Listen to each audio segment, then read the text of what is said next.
سلام دوستان، امیدوارم حالتون عالی باشه. من فرامند هستم از کانال الکترونیک کاربردی.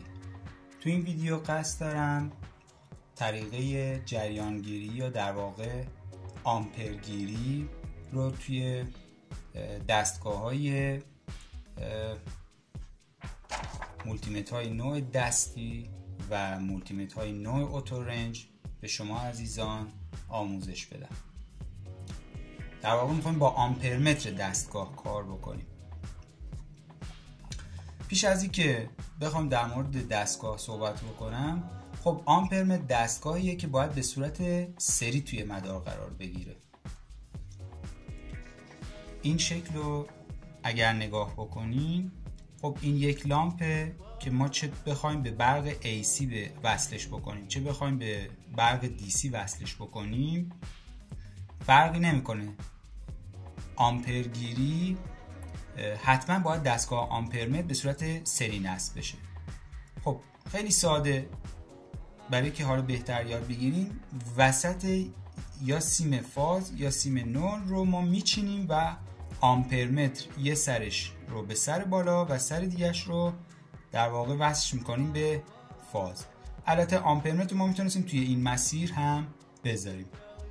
زیر این دوتا شکل من هم علامت فاز و نول رو نوشتم، هم علامت مثبت و منفی رو نوشتم، که در واقع میخوایم بگیم که آمپرمتر که میخوایم استفاده بکنیم فرق نمیکنه که تو چه برقی باشه، حتما باید به صورت سری نصب بشه، چه توی برق AC باشه توی برق DC باشه. حالا همین کار رو میخوایم به صورت عملی انجام بدیم.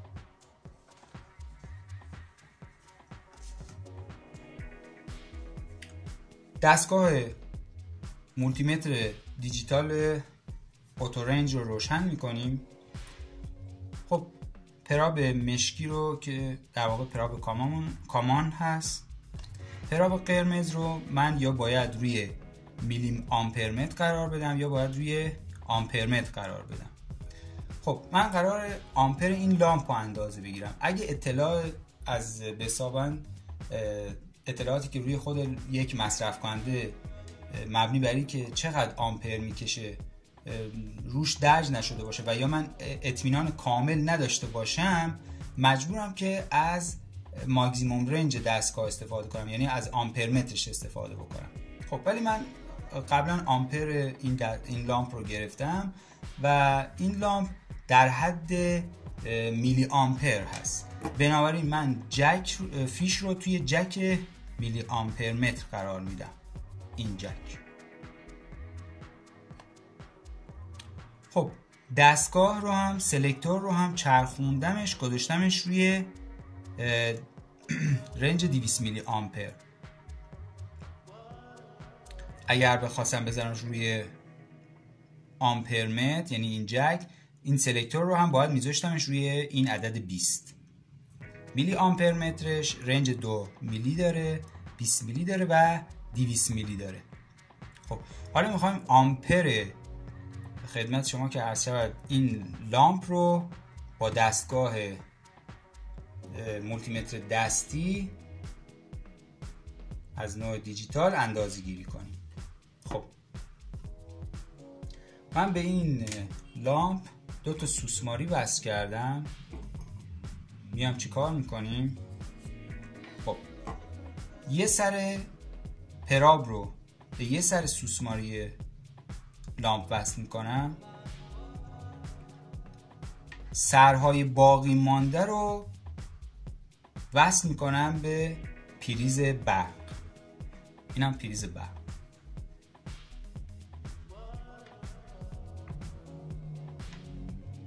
حتما وسیله‌ای که میخوایم آمپرشو بگیریم حتما روشن بشه که ما آمپرشو بگیریم.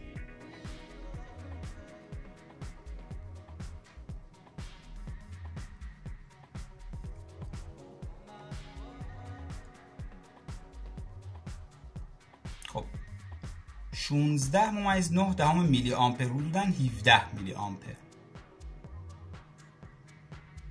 خب بچه‌ها ما میتونستیم از رنج 20 میلی آمپر هم استفاده کنیم، چون این عددی که نشون داد برای که ما بخوایم دقت بالاتر بره در واقع میتونیم رنج 20 میلی آمپر رو انتخاب کنیم. من یه رنج برگشتم عقب، چون این عدد یه عدد کمتر از 20 هست. یه بار دیگه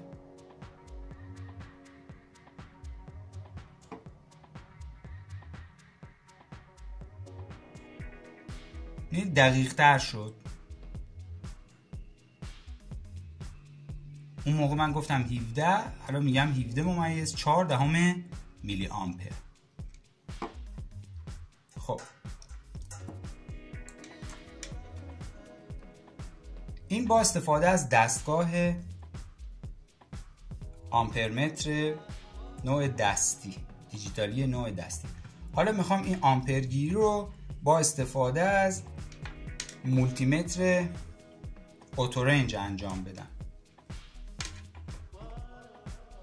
دستگاه قبلی رو میذاریم کنار. خب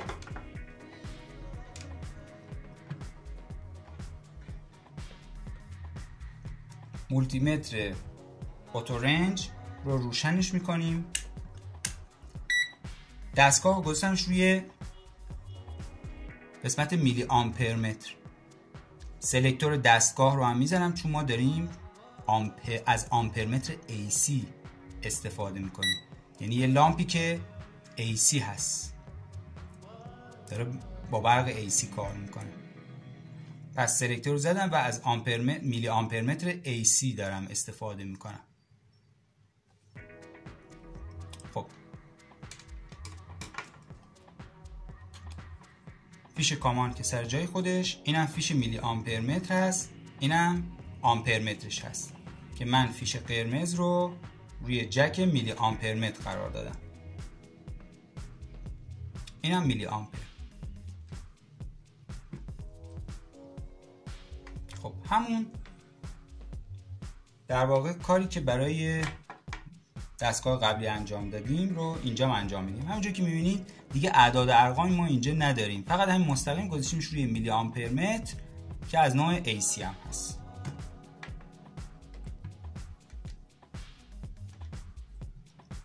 پس یکی از پرابا کدوم فرقی نمیکنه، هیچ فرقی نمیکنه. قرمز میخوایم بذاریم، مشکی میخوایم بذاریم، هیچ فرقی نمیکنه. حالا اون سر لامپ و اون پرابی که باقی میمونه رو میزنیمش داخل برق. پس نگاه، یه پراب رو وصلش کردم به یه سر لامپ، سر آزاد لامپ و این پراب آزاد رو میزنمش توی برق. همیشه آمپرگیری برای هر وسیله و برای هر دستگاه به همین شکل هست. اینو میگن سری نصب کردن. الان اینو زدم به یک قسمت پریز،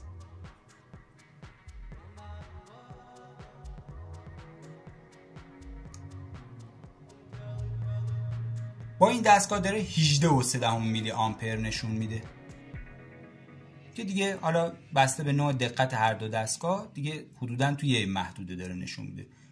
اون حدوداً 17 نشون داد، این حدوداً 18 داره نشون میده. خب حالا میخوام آمپر یک مصرف کننده‌ای که DC هست رو در واقع بگیرم. البته حالا این لامپ هم با برق DC کار میکنه هم با برق AC. حالا ما با فرض اینکه این فقط با برق DC کار میکنه، میخوایم آمپر این مصرف کننده DC رو هم با مولتیمتر، با در واقع آمپرمتر DC اندازه گیری کنیم.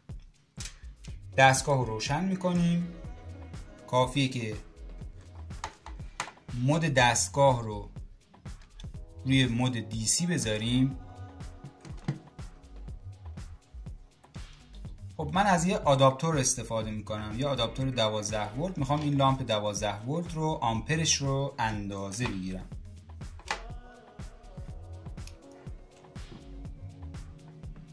خب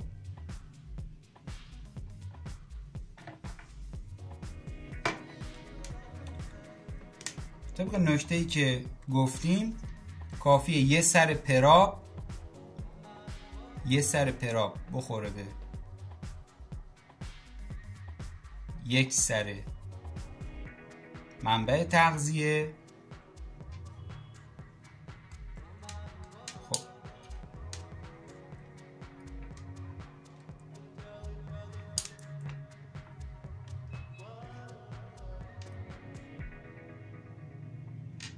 خب الان دستگاه چرا هیچی نشون نداد؟ چون ما باید یه رنج بریم بالاتر. خوب شد اینم حالا دیدیم دستگاه هیچی به ما نشون نداد. بازم این شما نمیتونید بگید که حالا دستگاه ایراد داره یا مصرف کننده. ما باید یه رنج بریم بالاتر.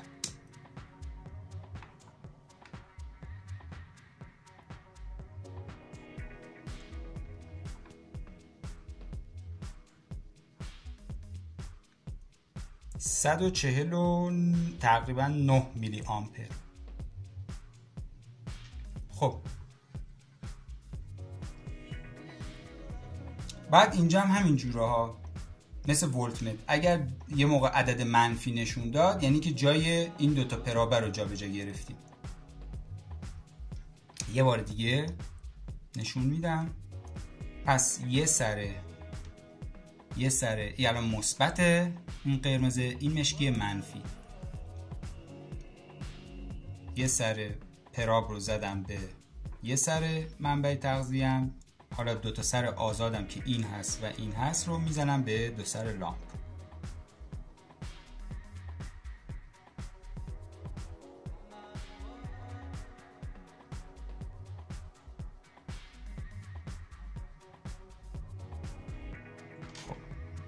چون یکم تکون میخوره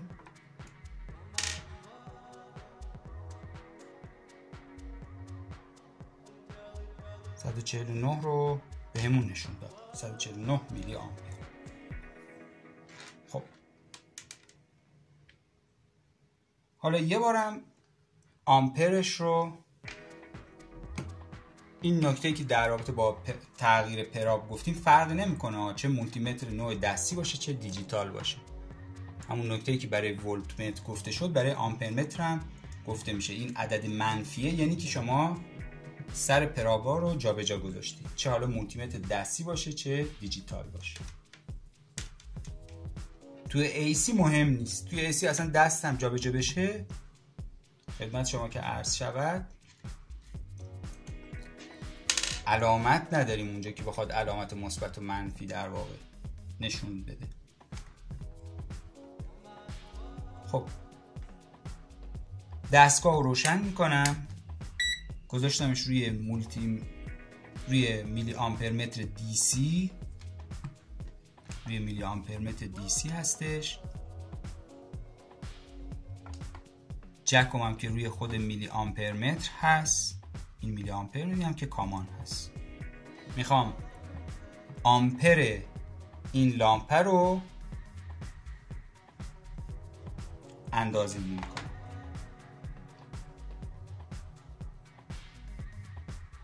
خب این مثبت و منفی تغذیه‌مه. یه سرشو میزنم به این لامپ.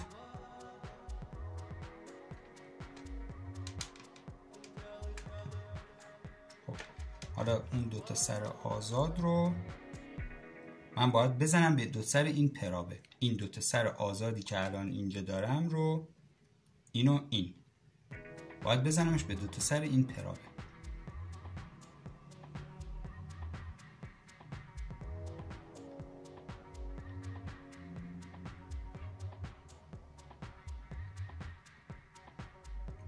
خب 151 میلی آمپر داره به ما نشون میده که با دستگاه قبلی تقریبا هم اندازه است و منفی عددم با همون نکته‌ای که گفتم.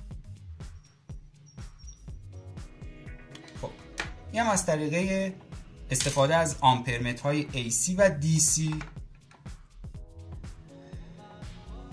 این هم یک مدل مولتی متر که آمپرمترش کلمپی هست.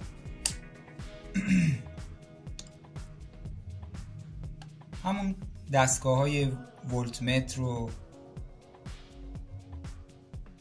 اوم متر و اینا هم این دستگاه داره، بالاخره یک مولتی متر هست. ولی ما الان توی این مدل دستگاه بحثمون روی قسمت آمپرمترشه، یعنی کارکرد ولت مترش و اوم مترش و حالا سایر امکانات دیگه که داره، مثل همون دستگاه های اوتورنج و دستگاه های نوع دستی بود که تا الان در موردشون صحبت کردیم. آمپرمترهای این مدل دستگاه خب توی الکترونیک چندان کارایی نداره، چون این دستگاه ها آمپرمترشون برای آمپرهای بالا طراحی شده. اگر رنجش رو نگاه کنید می‌بینید رنج 200 آمپر و 1000 آمپر داره و حالا برای این دستگاه فقط هم آمپرمتر AC داره، یعنی این دستگاه آمپرمتر DC نداره. حالا من میخوام آمپر یک مصرف کننده رو با این مدل دستگاه که به آمپرمترش تو بازار میگن کلمپ متر، حتی روش هم نوشته،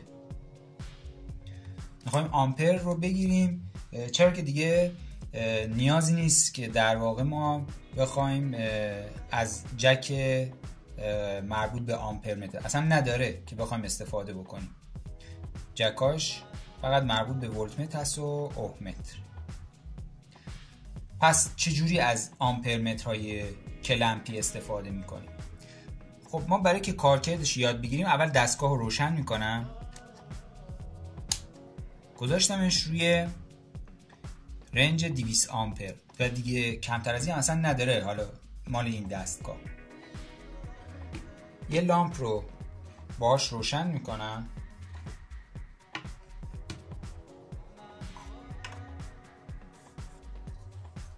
میخوام آمپر یک لامپ 100 وات از نوع رشته‌ای که حدوداً نیم آمپر جریان میکشه رو آمپرش رو اندازه گیری کنم. یعنی این دستگاه ها کلا بر اساس خاصیت مغناطیسی کار میکنه.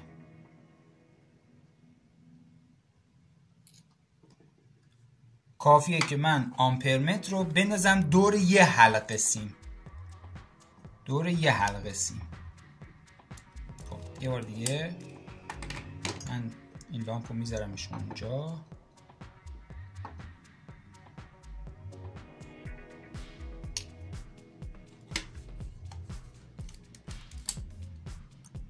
آمپرش رو اندازه گیری میکنم. الان حدوداً 0.3 آمپر داره به ما نشون میده، 0.3 آمپر داره به ما جریان نشون میده. دور هر کدوم از حلقه ها میتونیم بندازیم، فرقی نمیکنه. اگه دور دوتاش بندازیم به ما 0 کلا نشون میده دیگه، مجموع جریان در واقع رفت و برگشت هست. مجموع چون جهت ها اینجا در واقع متفاوت هست عدد 0 نشون میده.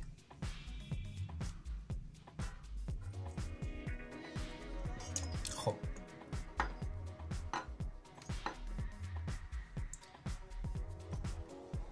پس این دستگاه ها طراحی شده برای آمپرهای بالا، پس رنج 200 آمپر عدد بزرگیه برای یه مصرف کننده ای که نهایتا نیم آمپر میکشه. ممکنه شما یه مصرف کننده آمپر پایینتر اگه بخواید با این دستگاه ها آمپرشو بگیرید اصلا همینجا رو عدد 0 میمونه. وقت شما یا فکر میکنید دستگاه مشکل داره یا مثلا حالا مصرف کننده، البته مصرف کننده که اگه مشکل داشته باشه که روشن نمیشه. این به خاطری که اینا رنجشون بالا هست. وقتی رنج بالا هست حتی الان اون آمپر اون لامپ رشته‌ای هم دقیق نشون نداد، 0.3 آمپر نشون داد. پس طراحی شدن برای آمپرهای بالا. اگه یک مصرف کننده مثل این که مصرفش کم هست رو آمپرش بگیریم، رو صفحه نمایشگر ممکن عدد 0 به ما نشون بده. پس این نکته‌ای که الان گفتم خدمتتون برای اون آمپرمترهای نوع دستی و نوع دیجیتال هم صدق میکنه. پس بستگی به اون رنجی هست که در واقع شما انتخاب میکنید. الان رنج این دستگاه خب بالا هست، اصلا کلا این دستگاه برای کارهای برقی طراحی شده نه برای کارهای الکترونیکی. خب ما توی این ویدیو تمامی دستگاه ها رو در واقع در موردشون صحبت کردیم که حالا توی کار ازشون استفاده میشه و دیگه چیزی برای گفتن نمیمونه. حتما کانال منو سابسکرایب کنید لایک و کامنت فراموش نشه. توی کامنت ها بنویسید که چه نوع ویدیویی دوست دارید. حتما من اون ویدیویی رو که شما بهش احتیاج دارید رو میسازم. تا ویدیو دیگه شما رو به خداوند بزرگ میسپارم.